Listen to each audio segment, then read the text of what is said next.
Le tireur d'élite visa le président, mais tira sa première balle contre le mur latéral. Il calcula la déviation de la trajectoire avec un micro-instrument, régla sa lunette, et la seconde balle toucha parfaitement la cible. Puis il attendit en silence, jusqu'à ce que le président apparaisse. Il pressa alors la détente.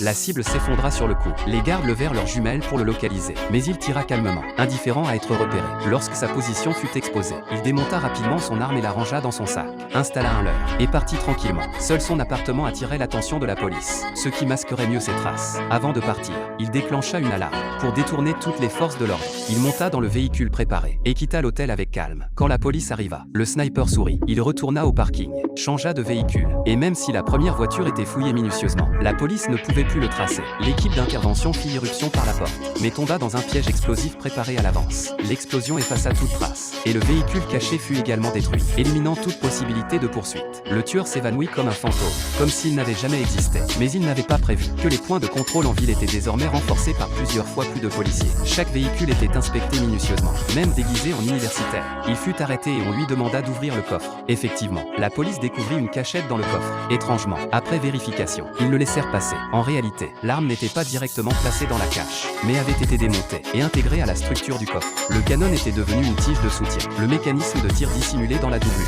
le dispositif de percussion déguisé en fermoir, et les 4 balles encastrées dans les jantes. Même un expert aurait eu du mal à les détecter. Quand les données de portée parvinrent au poste de police, ce fut un tollé général.